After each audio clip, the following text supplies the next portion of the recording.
This happened last week, and I'm getting scolded for what I did by everyone I told about what happened. Last week was mine, 26 female, and my dear husband's 29 male wedding anniversary. His mommy started calling asking about our plans for this year's anniversary. We'd been married for 3 years, by the way. My husband told her that we were going to go out and celebrate and have dinner together. She asked if she could host the anniversary at her house instead and invite family members. It was an instant no from me. My husband seemed to be wanting it, but I already made other plans. She had us celebrate with her while we were together on a vacation for 2 weeks. That was horrific, and the worst experience so far. I knew my husband was still talking to her about it, but I just let them. 2 days before the anniversary, he asked if we could have a family celebration, but still go to the restaurant and have a good time. I felt uncomfortable. All I wanted was for some time together, alone. Plus I had other plans after dinner, and to have the family come is not logical at this point. I was working that day till 3 p.m. He didn't go to work, but was busy all morning and didn't want to say with what, so I figured he's getting me a present or something. He picked me up at 3 p.m. I remember his mom constantly calling while we were in the car. I got home, took a shower, made sure he checked with the restaurant about reservations for the night, and we left at 7 p.m. Again, his mom was talking to him on the phone in the car. I asked him why she was calling all day, and he changed the subject. We arrived at the restaurant. He walked before me. I followed him, and after I walked to the door and saw his mom, dad, sister, and cousin, and her kids, I froze for a second. My heart dropped. I felt so much rage as he tried to get me to keep walking. His family saw me when I turned around and walked out and back to the car. He followed me and started saying sorry, but I should just go inside with him since it was already done. I yelled at him, literally just losing it, and telling him that he ruined the night I was waiting for and how he turned it into a family dinner, to which I said no from the beginning.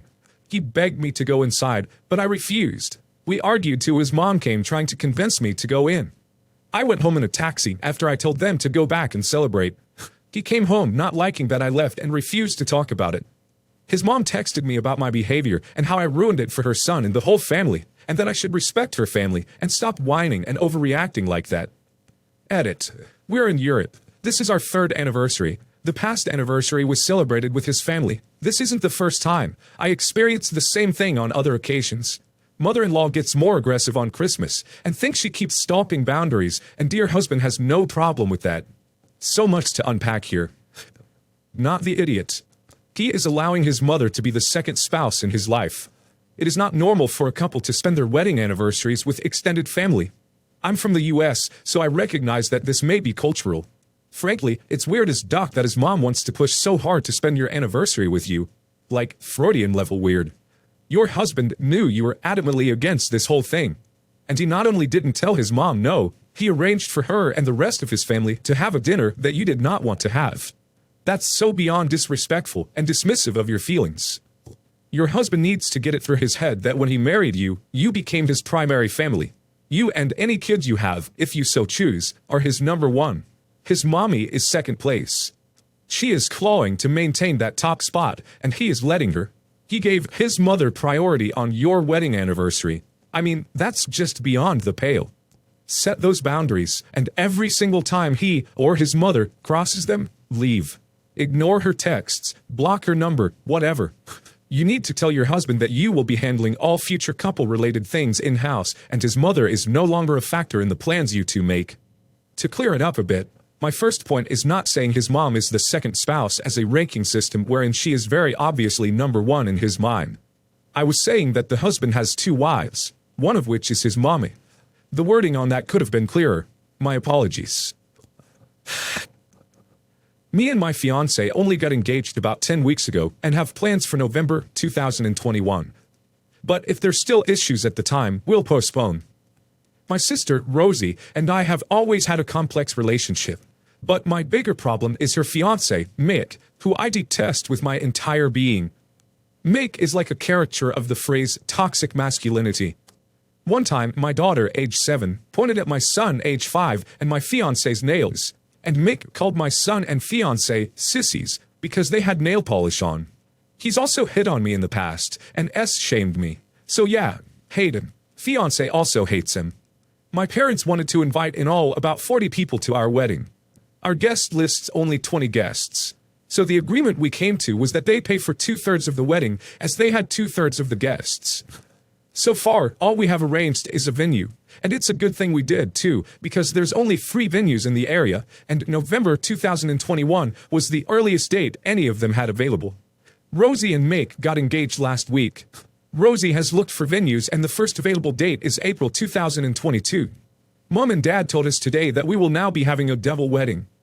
Everyone involved is aware of the issues we have with Mick. We refused to share the wedding. My parents then said they were paying for 2/3 of it, so they should have final say. I responded that they don't get a say on who is getting married. They said I was being immature and should learn to share the spotlight. And I said that my issue was seeing Mick standing next to my fiancé at the altar. My parents tried to young lady me. I'm nearly 28. Saying that Rosie can't get anything in the next 18 months, and it wasn't fair to make her wait that long. Plus, if they're paying for well over half the wedding and won't be interfering on anything else, we should allow this. I then said that we would pay for the entire wedding ourselves, and go back to the original guest list, minus my parents, Mick, and Rosie. Then hung up. I definitely just snapped in the moment, but the idea of sharing my wedding with Mick gives me a visceral negative reaction. Since hanging up, my fiancé says that he's fine with this development, though he wasn't expecting it, but he supports me. However, my parents and sister feel I overreacted and called me an arse for uninviting them over them having one thing they wanted at the wedding they're paying for. I felt pretty confident in my choice, but then my brother, who hates Mick as much as we do, said I needed to calm the dut down and that the logical response here would have been to return my parents' money and remove their guests, not to uninvite my parents for my wedding entirely, and said unless I fix it, I'd be going full bridezilla. Am I the idiot? Edit. To be clear, I am 100% returning the money. The idea of the money was that we add my parents' guests, which is no longer happening, so I'll be returning their money. Not the idiot. They told you, a grown-up woman, that you have to share a wedding. Hell no. I agree with you declining their money and their guests. Good for you for standing up to them. And please call your venue and any vendors you book and set up a password for making any changes to the event. May be worthwhile to make preparations for dealing with the uninvited should they show up at the venue anyway too. Wouldn't be the first time unwanted guests have tried to crash an event. Might want to invest in some really good security from the money they'd be saving by removing their parents, sister, fiancé, and parents' guests from the guest lists. If they were originally going to pay for the entire wedding, they'd probably still have invited the parents, sister, fiancé, so now that they're saving 4 seats, I'd just make sure no one who wasn't supposed to be there could come and cause drama at the wedding. And if they can, they might want to personally reach out to their parents' guests and nicely slide into the conversation that they're downsizing the wedding so the parents can't tell their friends to show up behind OP's back. When I was 19, I met a guy in his 40s at university. He told me he was married and had 3 kids, but his wife was dead, so he wanted to keep us secret until the kids were ready to hear about us. When we'd been together for 18 months, I found out I was pregnant. He freaked out and admitted his wife was not actually dead. Needless to say, we broke up. Then began a custody battle. And when I say battle, I mean battle. As his wife said he could only keep the kid if they got full custody and I was nothing, because she didn't want to deal with me for 18 years. After a lot of BS from the wife, they only got visitation every 2 weeks.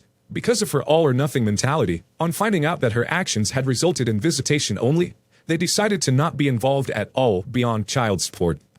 During the custody case, I met his other kids. His sons both hated me, but his daughter, Kate, who was 6 months younger than me, felt that her dad was the only one who should get in trouble here. Kate wanted a relationship with her youngest brother, who was still an infant and who I now had full custody of. I agreed to letting her see her brother, and we actually became pretty good friends, as we were a similar age, with similar interests, and she spent a lot of time with the baby. A few years ago, I introduced Kate to a friend of mine, and now they're getting married. My son and I are still a touchy subject with Kate's parents, and Kate says her mom regularly complains about the child support. However, Kate wants her little brother at her wedding, and she and the groom both want me there. The wedding isn't until next summer, and the invites haven't gone out yet. But she sorted out her guest list, and me and my son, who is now 6, are both on it. I've already said we'll be there. Kate's parents have seen the guest list. Her mother has messaged me, asking me not to attend. I've refused, and she called me unreasonable and said I ducked up her family 6 years ago. She doesn't want any drama or nonsense, e.g., my son recognizing her husband as his father, which he will be able to do because he's seen pictures and knows that Kate is his half-sister, or the affair being made known to their wider family. She also doesn't like my friendship with Kate. and says that she doesn't want to see my face at Kate's wedding, as I've humiliated her enough. My point of view is that Kate has asked me to be there. I'm friends with Kate and her soon-to-be husband, and my son is already excited to go. Plus, it's not like I'm going to take the microphone and go, "Attention, my 6-year-old is the B-child of the bride's father. Cheers to the bride and groom." Plus, I don't have a problem with them being there, despite the stunts his wife pulled when we were sorting custody. So if they're the ones putting their foot down, I feel they should be the ones to not go. I talked to my roommate about it, and the roommate said that while she's a B, I did duck her husband, and I'd be bringing his child to the wedding. Am I the idiot for still wanting to go despite Kate's mother telling me not to? Not the idiot. Your roommate is off base by saying you ducked her husband. He told you his wife was dead, and you didn't learn she wasn't until you got pregnant.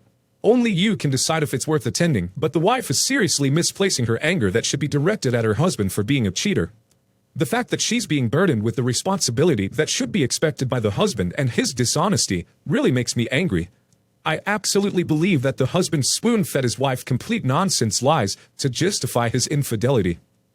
If I were her, I would attend, and if anyone made a sideways remark, I would straight up drop the receipts with no shame. Yeah, that's what I said. Go talk to the mother-in-law. The real villain is the husband, second is the wife. Drop some heat and they'll play nice real quick. If they're concerned about optics, well, once this hits the small-town gossip mill, the OP will get whatever she wants. I was having lunch with some friends a few days ago. One of them, Carol, isn't really my friend. She's a friend of a friend. I never liked her. She's entitled and always criticizing everything she doesn't approve of. Anyway, I left early because I had to pick up my son from his grandparents, and Carol, who's 5 months pregnant, asked if I could give her a ride since she lives in the same neighborhood, and I said yes. I recently divorced my husband because I found out he had been cheating on me. On our way to meet my ex's parents, Carol started questioning me as to why I decided to divorce my ex, since she has known him for years, and he's a nice man. I politely told her I really didn't want to talk about it because I'm still heartbroken and extremely angry, and I get emotional just thinking about it. But she started accusing me of not giving him enough attention as his wife, which, according to her, was probably the reason why you cheated. She also said that me going to work instead of being a stay-home wife 24/7 was the biggest mistake I had ever done in my life. I told her it's none of her business, and she called me a FB. I lost it. I was fuming. I pulled over in front of a department store and told her to get the duck out of my car and then left her there. I was crying all the way to my ex's parents' house. That night, I slept through my phone going off and found out that my ex's parents and my friends were angry with me for leaving a pregnant woman on the side of the road. What if bad things happened? I have to say, I felt a bit guilty, but she was pushing my buttons and wouldn't listen when I politely asked her to stop. Besides, I didn't just leave her anywhere unsafe for a pregnant woman to be. I left her somewhere she could catch a cat. Am I the idiot? Not the idiot. You told her to shut up. She didn't. Play stupid games, win stupid prizes. I think she's probably experiencing a crappy marriage herself, and is probably trying to make herself feel better by ripping OP apart. Women, as I am one, get extra emotional and hormonal when pregnant. So not only is her filter off, but her emotions and mood are turned up to the max, and everything crap is like times 10. Not only that, but she is hardly mobile. No job, no car, no other plans for her life except consulting decent people for kicks. Her own husband is probably avoiding her like the plague, because if she can't be cordial with a neighbor, how does she treat her husband? Not bloody well, likely. She's probably not wanted by her husband either, and her own child probably wasn't expected. So she's acting like she's taking joy in just being a stay-at-home mom, when really she's stuck. And unlike OP, who was able to leave, she probably can't. She's stuck in her garbage situation. OP is free, and now single.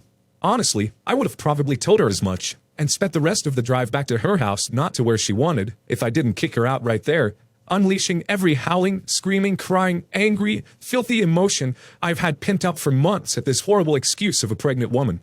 She got off light. If I was dealing with what OP is, I'd unleash every verbal wrath on this woman until she exited the car and spent the rest of the night crying with my words seared into her brain. Edit. My ex didn't cheat on me with the pregnant lady. It's another woman.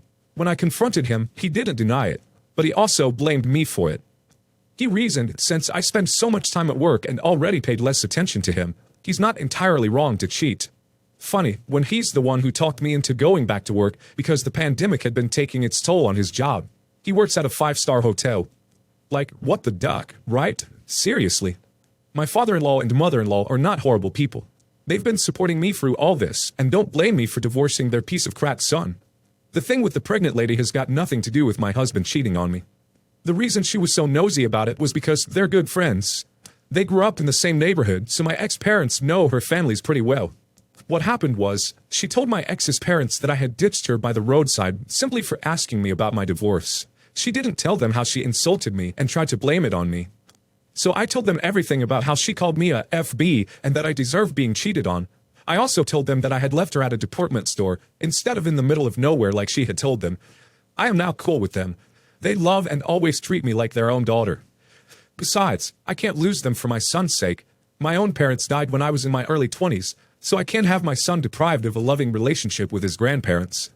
I also decided to cut some friends out of my life. I waited until last week when we were again having lunch together to confront them face to face. I didn't even bother phrasing it nicer. I was like, "Oh hey, remember what I did to that pregnant lady? Well, here's the truth." They tried to apologize, saying how awfully sorry they really were, but I wouldn't have any of it.